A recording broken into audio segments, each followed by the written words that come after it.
আসসালামু আলাইকুম। জিন্দা টাটকা শয়তান মুনাফিকে কিতা কয় হুনকো আপনার। বাহক সংবাদ যারা বহন করে তাদেরকে আমরা সাংবাদিক বলি। এই অর্থে নবীজি সাংবাদিক ছিলেন। আর আপনারা যেহেতু একেবারে ঘটে যাওয়া সংবাদগুলো সঙ্গে সঙ্গে দিতে চান, এই জন্যে আপনাদের সম্মানটা আরেকটু বেশি। আনিন না বাইরে আসিম কোরআনে কারিমে আছে, আল্লাহ বলেন, হে নবী, আপনি ওই মহান সংবাদের কথা মানুষকে জানান। এখানে নাবাইল আসিম মানে ব্রেকিং নিউজ। আমরা টেলিভিশনের নিউজ দিয়ে দেখি যে ঘটে যাওয়া সংবাদগুলো যাচ্ছে, এটা যারা কাভার করে দেয় তাদেরকেই বলা হয় এই নাবাইল আসিম। মুফতি এনায়েতুল্লাহ সাহেব ও দেখা ভিডিও আর ফতোয়া দেখা ভিডিও দেখা আপনাদের দেখাইলাম। ফতোয়া দিচ্ছি না, কারণ আমাকে ভিডিও দেখতে হবে। নবী অর্থ সাংবাদিক না, নবী অর্থ সংবাদ বাহক, যেটার ইংরেজি হচ্ছে মেসেঞ্জার, আর সাংবাদিকের ইংরেজি হচ্ছে জার্নালিস্ট। আর যে কোনো সংবাদ বাহককে নবী বলা যাবে না, যে বলবে সে কাফের হয়ে যাবে। আল্লাহর পক্ষ থেকে যারা সংবাদ বহন করে উম্মতের কাছে আনতেন তাদেরকে বলা হতো নবী। আর সাংবাদিক হচ্ছে সত্য মিথ্যা কিছু বুঝে না, সংবাদ পাইলো প্রচার করলো। কোন অর্থ, কোন শব্দের কি অর্থ এতটুকু জ্ঞান নাই।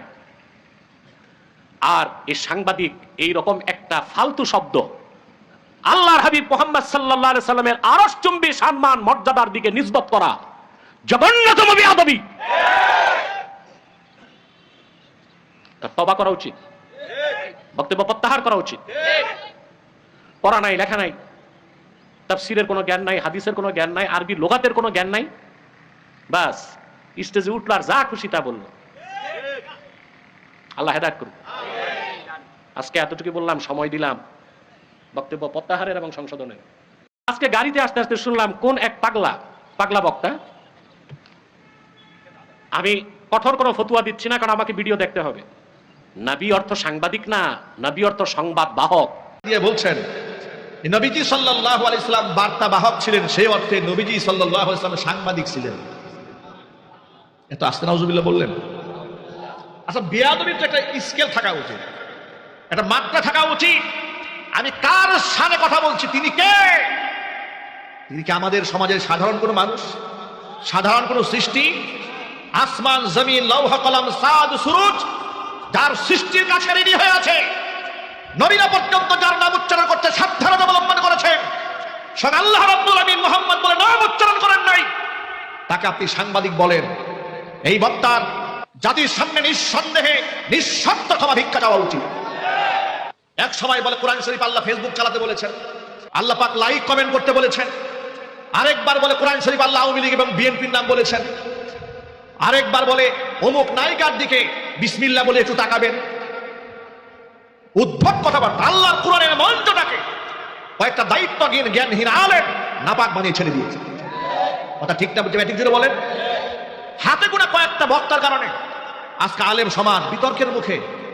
তাদের নামে প্রতিদিন ফেসবুকে গালিগালাজ হচ্ছে, মানুষের সামনে জবাবদিহিতা করতে হচ্ছে। আর তাদের কাছে জবাবদিহিতা চাইতে গেলেই বলে স্লিপ অফ টাং হয়ে গেছে। কেন রে ভাই?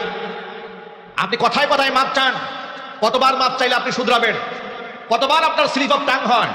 প্রতি স্টেজে আপনার স্লিপ অফ টাং হয়। এর মানে আপনি বক্তব্য করতে এসেছেন, আপনি এই মঞ্চের উপযুক্ত নন, আপনি বিশ্রাম গ্রহণ করেন।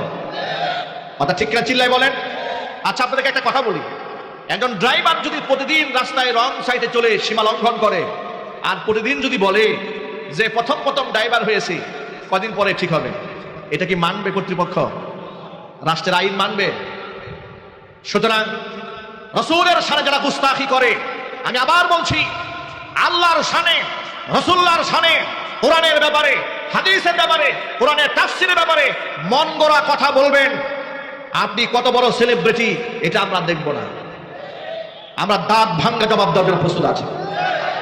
সুতরাং যিনি বলেছেন মুহাম্মদ সাল্লাল্লাহু আলাইহি ওয়াসাল্লাম সাংবাদিক ছিলেন, এক অর্থে মানে কি? বার্তাবাহক ছিলেন। আজীব কারবার। আল্লাহ রাসূল কার বার্তাবাহক ছিলেন আর সাংবাদিকরা কার বার্তা বহন করে? সাংবাদিকরা মানুষের কাছ থেকে মানুষের বার্তা বহন করে এবং এর মধ্যে অসংখ্য মিথ্যা বেশি থাকে। কথা ঠিক না ভাই? ঠিক। এই সমাজের সাংবাদিকরা একটু ইনসাফের সাথে বলবেন, সব সাংবাদিকরা অধিকাংশ সত্য বলে না, মিথ্যা বলে। একটু জোরে বলতে হবে। আমি সাংবাদিকদের অসম্মান করছি না, নিঃসন্দেহে সমাজের মধ্যে দায়িত্বশীল সাংবাদিক আছে, সত্যবাদী সাংবাদিক আছে, সংখ্যায় তারা কম, কিন্তু কোথাকার সাংবাদিকদের সাথে আপনি মোহাম্মদ সাল্লাল্লাহু আলাইহি ওয়াসাল্লামের তুলনা করলেন? মানুষের তো ডেট এক্সপায়ার, গাঁজা খাইলেও মনে হয় এমন কথা মুখে বের হওয়ার কথা নয়। এই সমস্ত বক্তারা কি স্টেজে ওঠার আগে গাঁজা খায় না তারি খায় নাকি মদ খায় আমার বুঝে আসে কথা ঠিক জুড়ে বলেন। নবীর ব্যাপারে এমন কথা মুখ দিয়ে বের হয় কি করে? এরা কেন কথা বলে জানেন? এরা বেফাস কথা বলতে বলতে এত নির্লজ্জ হয়েছে, এত বেহায়া হয়েছে, এদের প্রকাশ্যে 100 জুতা পিটা করলে এদের লজ্জা হবে না। দর্শক আপনারা